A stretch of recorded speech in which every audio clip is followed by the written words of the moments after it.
दोस्तों नमस्कार। विकल्प वाणी सच्चाई की खोज में आपका स्वागत है। दोस्तों इस समय दिल्ली के जंतर मंतर पर मेरे पीछे आप देखेंगे सैकड़ों की तादाद में ये लोग देश के कोने कोने से यहाँ आए हैं।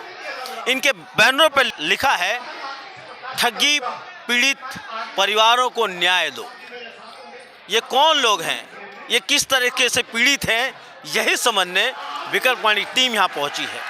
इनसे बातचीत करेगी, इनकी समस्या को समझने की कोशिश करेगी, इनकी मांगों को समझने की कोशिश करेगी। आप हमारे साथ बने रहिए।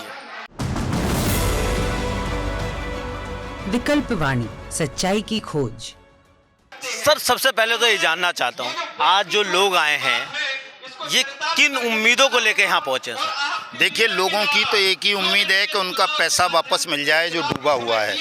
जिन लोगों को सरकार, पुलिस, समाज प्रताड़ित कर रहा है, उनको उस प्रताड़ना से सुरक्षा मिल जाए, वो अपने परिवारों में हंसी खुशी रहने लगें। लोगों की केवल ये दो उम्मीदें हैं। आप कह रहे हैं ठगे लोग हैं, किस तरीके से ठगे हैं, क्या मसला है सर? थोड़ा सा विस्तार से समझाएं सर। देखिए, सरकार ने देश में 3 लाख से ज़्यादा कंपनी, सोसाइटी, निधि फर्म, बैंक, NBFC, कॉरपोरेशन वगैरह को लाइसेंस दिए, फाइनेंस कंपनीज वगैरह को, और उन्होंने सरकार के लाइसेंस लेकर के लोगों को ये समझाना शुरू किया, बेरोज़गारों को ये कहा कि आपको रोज़गार देंगे, और उन बेरोज़गारों को ये कहा कि भाई देखो, ये हमारे पास भारत सरकार के लाइसेंस हैं, ये प्रधानमंत्री के साथ हम खड़े हैं, ये गृह मंत्री के साथ खड़े हैं, ये अमिताभ बच्चन हमारे कार्यक्रम में आता है, ये फलाना वो क्रिकेटर आता है, धोनी मोनी सोनी जितने भी हैं, ये हीरोइन आती है, ये हीरो आता है। हमारी कंपनी बिल्कुल जेन्युइन है, हमारी स्कीम जेन्युइन है।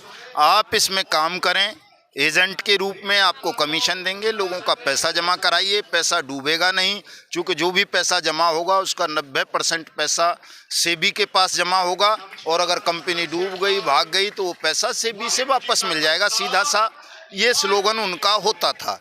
लोगों ने भरोसा किया सरकार के लाइसेंस देख करके। सरकार में बैठे लोगों का ठगों के साथ चित्र या वीडियो देख करके, और इस तरह लगभग 2 करोड़ लोग बेरोजगार झांसे में आ गए इन तमाम 3 लाख से ज़्यादा कंपनीज और NBFC वगैरह के में। और उन 2 करोड़ लोगों ने देश के लगभग 42 करोड़ लोगों का पैसा इन कंपनीज में निवेश करा दिया, जमा करवा दिया। ये कंपनियां रियल एस्टेट के कारोबार में लगी हुई थी, जिनका कारोबार खेती की ज़मीनों को खरीदना और बेचने का था। इन कंपनियों का रजिस्ट्रेशन केंद्र सरकार की मिनिस्ट्री ऑफ कॉर्पोरेट अफेयर्स यानी MCA में कंपनी अधिनियम 1956 के तहत रियल एस्टेट डेवलपमेंट कंपनी के तौर पर रजिस्ट्रेशन हुआ था।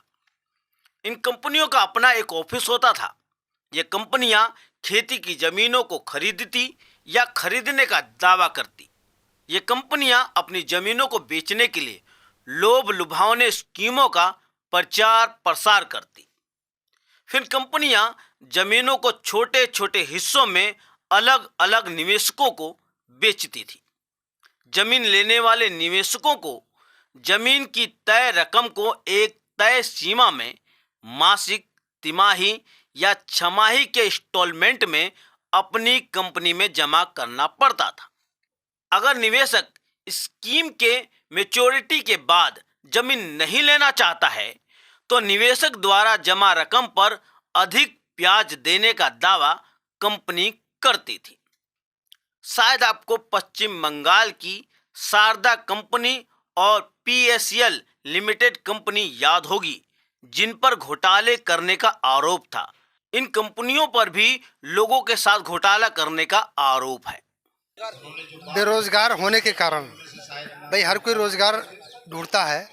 जब कंपनी जो लाइसेंस सरकार ने दिया, उस लाइसेंस को देखकर हमने उसमें जो है बतौर एजेंट के रूप में काम किया, अपना भी पैसा उसमें लगाया और लोगों का भी पैसा लगाया। जैसे कि आपकी PSL की बात करें, सहारा की बात करें, जो फर्म 30 साल, 35 साल, 40 साल भारत सरकार की निगरानी में निरंतर पूरे भारत में चल रही है, और उसको अचानक से बंद कर दिया जाए, जिसमें लाखों करोड़ों को निवेशकों का पैसा आज भी फंसा हुआ है। और लॉलीपॉप ये दिया गया कि हम सहारा पोर्टल, सेबी पोर्टल के द्वारा उनका रिफंड हम मतलब सरकार दे रही है, परंतु वो इतनी जटिल प्रक्रिया है कि उसमें 10% लोगों का भी पैसा रिफंड नहीं हो रहा है। और इसके बावजूद भारत सरकार ने अनियमित जमा पाबंदी अधिनियम बट्स एक्ट 2019 लागू बनाया, और जिसके तहत सभी 40 से 42 करोड़ जो जनता का पैसा फंसा हुआ है लगभग 3 लाख कंपनियों में, उस नियम के तहत सभी का भुगतान सुनिश्चित किया जा सके। ये बट्स एक्ट 2019 जब बनाया गया देश में, जुलाई 2019 में पार्लियामेंट ने इस कानून को सर्वसम्मति से पारित किया और उसमें ये व्यवस्था दी गई कि पूरे देश में इस एक्ट के अंतर्गत जिला स्तर पर, तहसील स्तर पर सक्षम और सहायक सक्षम अधिकारी नियुक्त किए जाएंगे। एक फास्ट ट्रैक कोर्ट बनाई जाएगी। हर जिले का एसपी क्राइम इसमें नोडल एजेंसी होगा और ये चारों पांचों लोग मिलके स्पेशल फास्ट ट्रैक कोर्ट के जज साहब, सहायक और सक्षम अधिकारी और पुलिस लोगों से आवेदन आमंत्रित करेगी अपने अपने जुरिडिक्शन में, क्षेत्र में, कि जो भी ठगी पीड़ित हैं, किसी के भी हों, भले ही वो किसी कमेटी वाले ने ठग लिए हों, अगर उनका पैसा कहीं डूबा है, फंसा है, तो वो इस फलां अधिकारी के पास अपना आवेदन करें और 180 दिन के अंदर अंदर उनका पैसा सरकार राज्य वापस करेगा। सरकार का लाइसेंस देख करके हम लोगों ने काम किया और सरकार ने ही कंपनी बंद की, और सरकार ने कंपनी बंद करने के बाद सरकार ने वट एक्ट 2019 कानून बनाया, और कानून बनाने के बावजूद भी 2 साल पहले भुगतान दावा फार्म जमा भी करा लिए। सक्षम अधिकारी जिला अधिकारी को बना दिया गया, नामित अदालतें चयनित कर दी गई, फिर भी हम लोगों को भुगतान नहीं हो रहा है। एक सवाल और समझना है, यहाँ जो लोग आए हैं इसमें क्या अधिकतम एजेंट लोग हैं कि या उपभोक्ता भी हैं? देखिए, एजेंट और उपभोक्ता बड़ा कंफ्यूजन है, कोई इनमें एजेंट नहीं है, ये वास्तव में सब उपभोक्ता हैं। एजेंट केवल इन्हें सरकार कहती है इनसे धन वसूली करने के लिए, पुलिस कहती है इन्हें एजेंट, या जो ठग कंपनीज वगैरह हैं वो इनको एजेंट कहते हैं। सच्चाई ये है, कोई एजेंट नहीं है।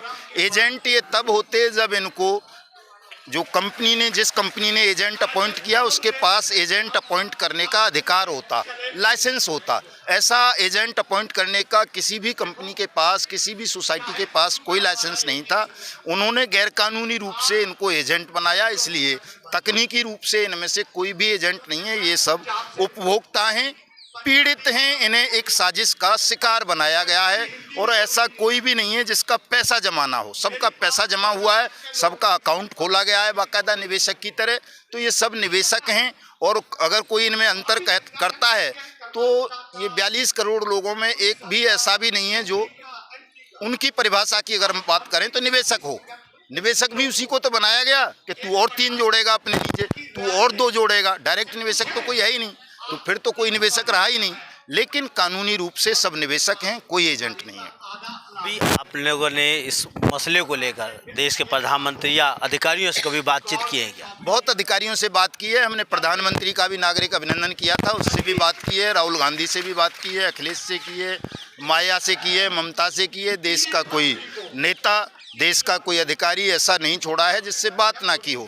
3 साल से हम देश घरबार छोड़ के देश में घूम रहे हैं। तमाम डीएम से मिले हैं, तमाम एसपी से मिले हैं, तमाम चीफ मिनिस्टर से मिले हैं, तमाम डिविजनल कमिश्नर से मिले हैं, तमाम सेक्रेटरीज से मिले हैं, सबको ज्ञापन दिए हैं। लेकिन इस विषय पर कोई काम नहीं करना चाहता, मुंह नहीं खोलना चाहता, चूँकि वो सब कहीं ना कहीं ठगी प्रकरणों में लिप्त हैं और इस कानून की सख्ती की वजह से उन्हें भय लगता है कि अगर इस कानून को इम्प्लीमेंट कर दिया गया तो हम सबको जेलों में जाना पड़ेगा। हमारा जो मांग है, एकमात्र यही मांग है कि इस कानून को ठीक से देश में अप्लाई कर दिया जाए और अगर सरकार इस एक्ट को अप्लाई नहीं करेगी, विपक्ष इस एक्ट के पक्ष में खड़ा नहीं होगा, तो हमने सीधी सीधी घोषणा कर रखी है, कुछ नहीं छुपाते हैं हम, कि हम इस पूरे बेईमान पॉलिटिकल सिस्टम को जमींदोज करेंगे, मिट्टी में मिलाएंगे। तो हम जनता की सरकार बनाएंगे बिना किसी इलेक्शन के और इन सबको सजाए मौत देंगे। देश के लोगों का इस कानून के अंतर्गत जमा राशि का 2 से 3 गुना पैसा वापस करेंगे और तमाम निर्दोष एजेंट साथियों को भयमुक्त जीवन प्रदान करते हुए उन्हें रोजगार, सुरक्षा, पुनर्वास और सुरक्षा की गारंटी का अधिकार देंगे। आप कह रहे हैं कि हम जनता का राज लाएंगे। हमारे यहाँ अलग तरीके से एक जनता का राज है कि आप 5 साल में एक दिन जाइए, वोट दीजिए और आपका काम खत्म। वो उसको चुनौती देने की आप बात कर रहे हैं। आप उसको चुनौती देने की बात कर रहे हैं। चुनौती नहीं दे रहा। देखिए, जब भी कोई देश आज़ाद होता है किसी पीड़ा से, समस्या से, उस वक्त ये सिस्टम नहीं रहता 5 साल वाला या कुछ। जब हिंदुस्तान आज़ाद हुआ राजनीतिक रूप से अंग्रेज़ों के शासन से, तो अंतरिम सरकार यहाँ भी बनी थी, चुनाव हुआ था, कोई नेहरू जी चुनाव जीत के प्रधानमंत्री बने थे। बांग्लादेश में अभी वहाँ की जनता ने वहाँ की सरकार को चुनी हुई को उखाड़ फेंका, वहाँ कोई चुनाव हुआ है? अंतरिम सरकार वहाँ भी बिना चुनाव के ही बनी है। ये नियम है दुनिया का, प्रकृति का, ईश्वरीय नियम है लोकतंत्र का, कि जहाँ भी जनता के अधिकारों का अतिक्रमण कोई शासन में बैठे हुए लोग करने लगे तो ये जनता का अधिकार है वो उस शासन को मिट्टी में मिला दे, उखाड़ कर फेंक दे बिना किसी वोटिंग के। तो ये कोई कहे कि साहब ये लोकतंत्र के खिलाफ बात कर रहे हो, संविधान के खिलाफ बात कर रहे हो, हम किसी के खिलाफ बात नहीं कर रहे हैं, हम जो न्याय की बात है वो कर रहे हैं। दोस्तों, अभी आप लोगों ने ये तमाम जो लोग यहाँ आए हैं देश के कोने कोने से, उनके लीडरों की बातों को सुना, उनकी बातों को सुना। एक बात तो तय है, ये लोग ठगे गए हैं सरकार और चिट फंड कंपनियों द्वारा। सरकार नए रोजगार के अवसर प्रदान करने के नाम पर इन लाखों कंपनियों का रजिस्ट्रेशन की, फिर कंपनियों ने सरकारी रजिस्ट्रेशन का प्रमाण दिखाकर बेरोजगार लोगों को बेहतर भविष्य का सपना दिखाकर 42 करोड़ लोगों का पैसा अपनी कंपनियों में निवेश करवाया। मगर 1 जुलाई 2017 में प्रधानमंत्री श्री नरेंद्र मोदी ने दिल्ली के इंदिरा गांधी स्टेडियम में चार्टर अकाउंटेंट डे के मौके पर संबोधित करते हुए कहा था, नोटबंदी के बाद 3 लाख कंपनियों पर धांधली करने के आरोप में बंद कर दिया गया है। नोटबंदी के बाद 3 लाख कंपनियों को ताले लगा दिए, 3 लाख कंपनियों को। अगर किसी एक कंपनी को ताला लग जाए तो बहुत बड़ा पुतले जलाने के कार्यक्रम हो जाते हैं। 3 लाख कंपनियों को ताले लग गए, जूं तक आवाज नहीं आ रही है, क्योंकि सब हर कोई किसी न किसी पाप से डूबा हुआ था। और 1 लाख कंपनियों का रजिस्ट्रेशन रद्द कर दिया गया है, जिन्होंने गरीबों के पैसे लूटा है और उन्हें पैसा वापस करना होगा। यही बात पीएम ने गुजरात में न्यू इंडिया यूथ कन्वेंशन को संबोधित करते हुए भी दोहराया था। केंद्र सरकार ने 2019 में अनियंत्रित जमा योजना पाबंदी विधेयक लेके आई थी, जिसके तहत धोखाधड़ी मामलों की सुनवाई करने के लिए एक विशेष अदालत बनाने का प्रावधान था। मगर आज तक ये विधेयक जमीनी तौर पर लागू नहीं हो पाया है, जिसकी मांग ये पीड़ित कर रहे हैं। एक बात समझनी है, लोगों की सुरक्षा को बनाने के लिए, जैसा मदन लाल जी ने कहा, ऐसे सरकार बनाने की जरूरत है जिसे जनता चुने, जनता द्वारा हो, जनता देश के भविष्य का फैसला करे, जनता ही कानून बनाए।